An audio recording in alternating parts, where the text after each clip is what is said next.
যে তাদের বাড়ি থেকে ঘুরে এলে, তারপরে কি হয়েছে জানি না বাপু। কোনো কথাবার্তা নেই, সারাক্ষণ ঘুম হয়ে আছো। দেখো, তুমি আর আমি কি করব বলো?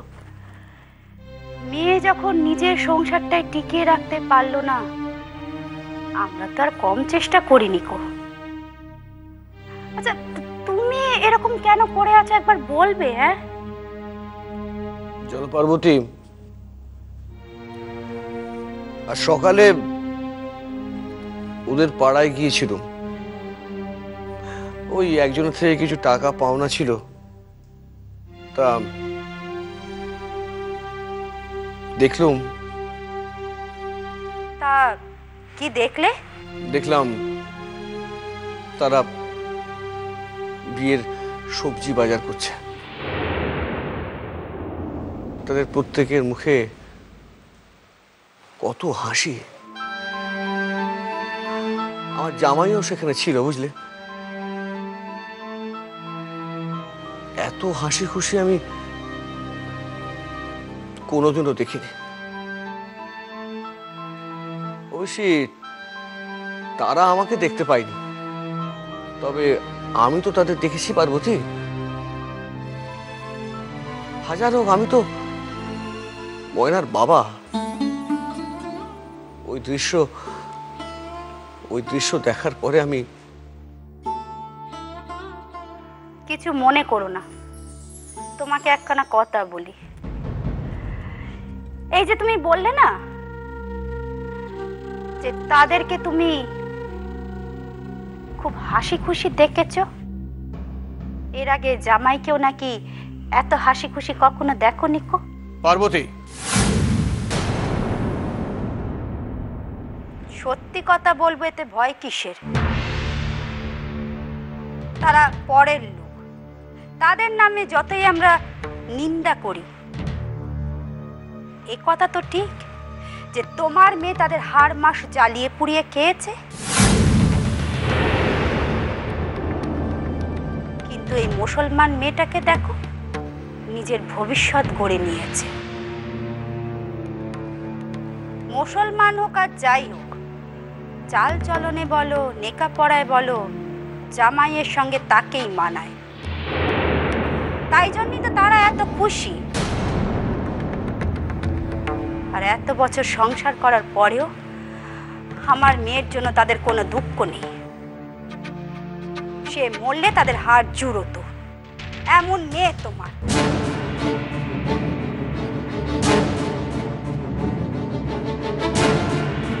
পার্বতী, থামবে? তুই যাও যাও যাও, এখান থেকে তুমি চলে যাও। আমার তো মাঝে মাঝে সন্দেহ হয় যে সত্যি সত্যি তুমি মেয়েটার জন্ম দিয়েছিলে তো? তুমি কি মা? হ্যাঁ, তোমার মুখে কি কিচ্ছু আটকায় না পার্বতী? মা,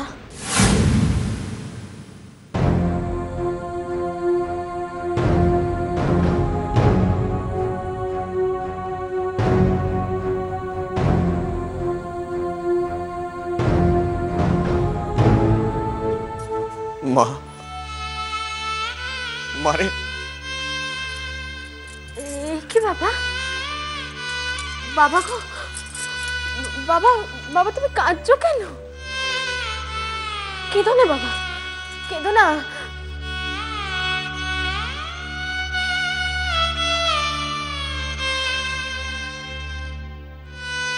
বাবা, বাবা তোমার মেয়ে একখানে লড়াইয়ে নেমেছে বাবা। সে লড়াইয়ে হার জিত সব আছে, তবে তবে তোমার মেয়ে কিন্তু হেরে যায়নি বাবা। সে এখনো হাত গুটিয়ে নেয়নি।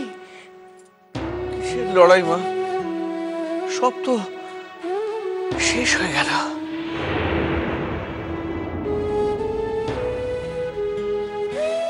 না বাবা, এখনো কিচ্ছু শেষ হয়নি, সবে শুরু। এবার শেষের শুরু। এ তুই কি বলছিস মা? আমি নিজে তো সই করা কাগজটা ওদের হাতে দিয়ে এলুম। তাছাড়া আজ বাদে কাল তার বিয়ে। একটা একটা সই কি সব ভেঙে দিতে পারে বাবা? কাগজের থেকে মানুষ সত্য। তার মানে আছে, এখনো অনেক কিছু বাকি আছে। সময়কালে সব জানতে পারবে বাবা। তার মানে আবার লোক হাসবার ফোন দিয়ে এটেছে। জীবনটা আমার মা,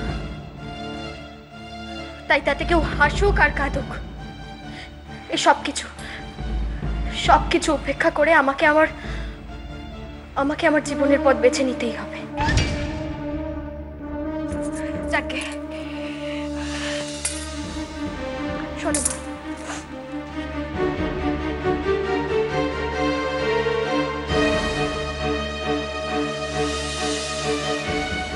আমার তোমার সাথে জরুরি একটা কাজ আছে।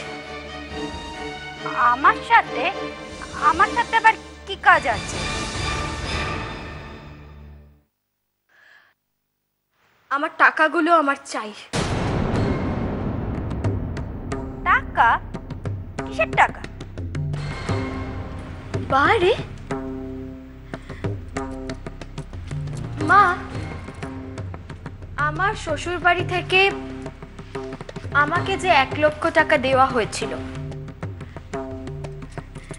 সেটা তো তুমি তোমার কাছে রেখে দিয়েছো মা।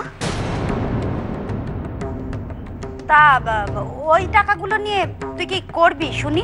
আশ্চর্য তো, আশ্চর্য ঘটনা মা। ওনারা টাকাগুলো আমাকে দিয়েছিলেন, তোমাকে নয়। ও, এখন টাকার গরম দেখানো হচ্ছে, হ্যাঁ? আর সারা জীবন ভরণ পোষণ, তার কোনো দাম নেই গো। ও আচ্ছা আচ্ছা, তাই। তার মানে ওই টাকাগুলো তোমরা আমার সারা জীবনের ভরণ পোষণের দাম হিসাবে তাদের কাছ থেকে চেয়েছিলে, তাই তো? ময়না, মা টাকাটা আমার দরকার, তুমি আমাকে টাকাটা দাও। ওই দেখো, তোমার মেয়ে কিন্তু এই টাকাগুলো নিয়ে নয়চয় করবে, এই আমি বলে রাখি। সে আমি যাই করি না কেন, টাকাটা আমার এক্ষুনি দরকার। আর শোনো মা, তুমি যদি ভেবে থাকো যে ওই ভরণ পোষণের অজুহাত দিয়ে টাকাগুলো তুমি আমাকে দেবে না, তাহলে তুমি ভুল করছো। কারণ আমার ভরণ পোষণের দায়িত্ব আর তোমাদেরকে নিতে হবে না। আমার টাকাগুলো আমাকে দাও, দাও। ওই দেখো তোমার মেয়ে টাকাগুলো নিয়ে বাড়ি ছাড়া হবে, ফষ্টি নষ্টি করবে। মা সত্যি করে বল না, তুই কোথায় যাচ্ছিস? তোমাকে বললুম যে বাবা, তোমার মেয়ে একখানা লড়াইয়ে নেমেছে, আর এই লড়াইয়ে যদি তার হার হয় তাহলে সে আর কোনোদিন ওই কালী মুখ তোমাদের দেখাবে না বাবা। বড় বড় কথা। বেশ বেশ, তাহলে আমি ছোট কথাই বলছি, যাও যাও, আমার টাকাটা আমাকে এনে দাও। কি হলো, যাও। ওই টাকাটা তো আর ওই বাড়ির লোকজন তোমার সিন্ধুকে ভরে রাখার জন্য তোমাকে দেয়নি মা। পার্বতী, ওর টাকাটা ওকে দিয়ে দাও। হ্যাঁ, তুমি কি বলছো? হ্যাঁ, তুমি শুনলে যে টাকাগুলো নিয়ে নয়চয় করবে? যা বলছি তাই শোনো, ওর টাকাগুলো ওকে দিয়ে দাও। ওর টাকাগুলো তো ওর।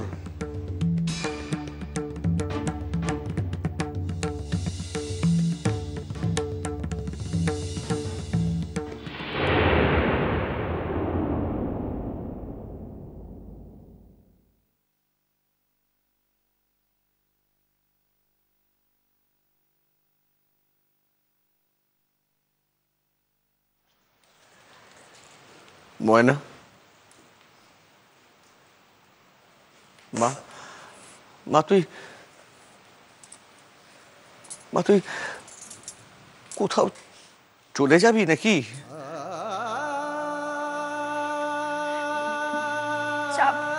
যাবো বাবা, আজ নয় পরশুদিন। তার মানে? তোমার জামাইয়ের বিয়ের দিন বাবা। মা তুই কি বলছিস মা? আমি তো কিচ্ছু বুঝতে পারছি না, আমার তো চিন্তা বেড়ে যাচ্ছে মা। ভয় পেও না বাবা, এত চিন্তা করো না বাবা। তোমাকে একটা কথা বলি, তোমার এই মেয়ে যতই পাজি হোক না কেন, তোমার মেয়ে অসতী নয় বাবা। এই নে টাকা।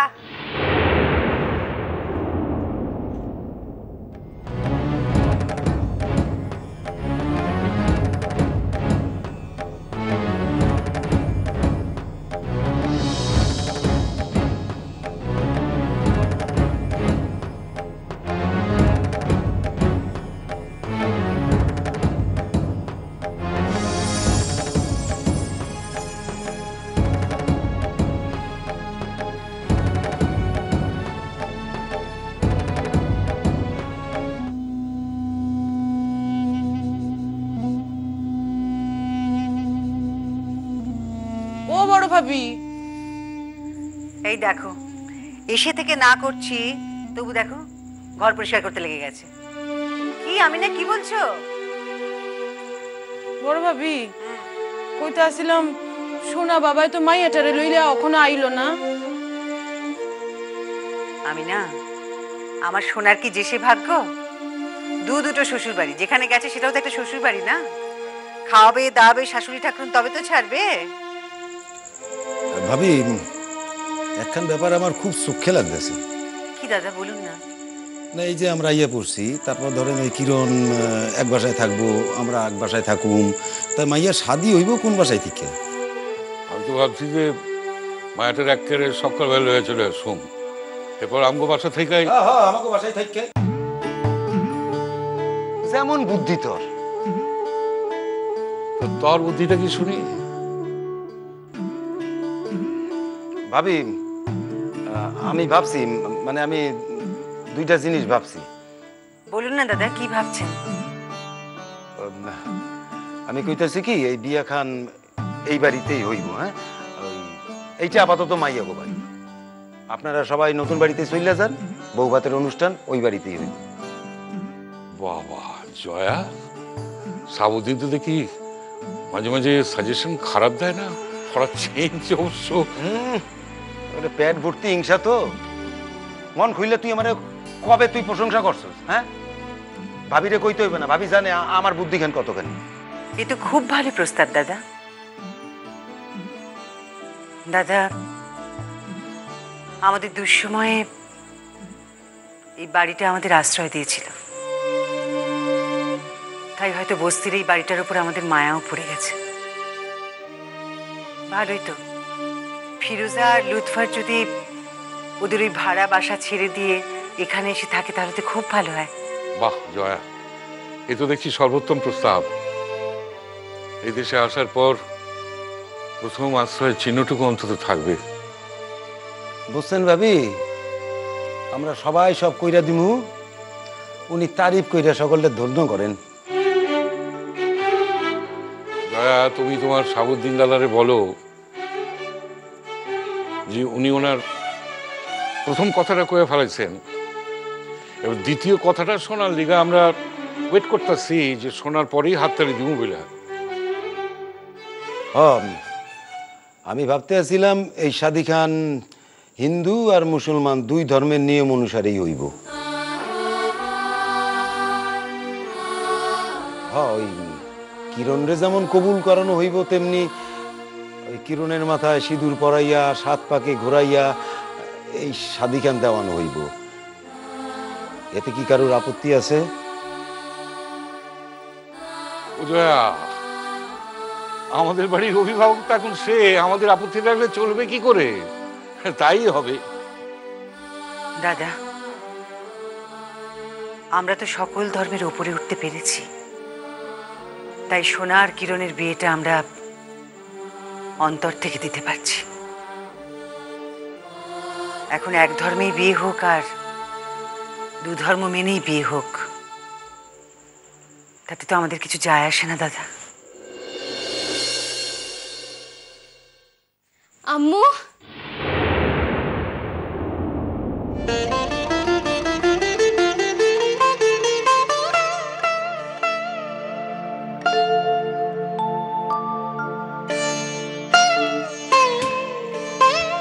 আম্মু, আম্মু, কেমন আছো? আম্মু রে, কতদিন বাদে তোরে দেখলাম। ও ফিরোজা, তুমি এসো, ভেতরে এসো। মুখখান শুকায় গেছে একদম। এই সেমরি, খারাইয়া খারাইয়া শুধু মায়ের আদর খাবি নাকি? আমরা কেউ নাই?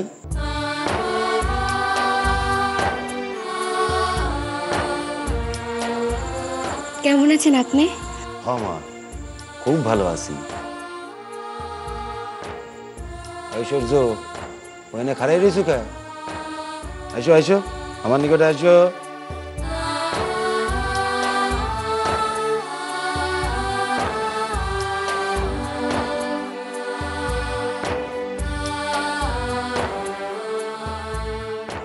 আম্মু কইতাছি, দাদাই কই?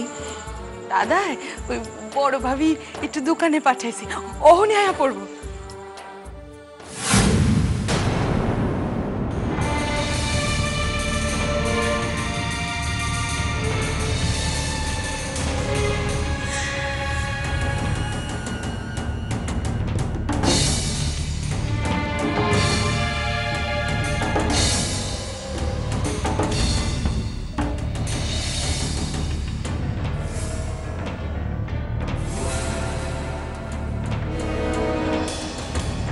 ওইখানে কে বসে আছে আম্মু?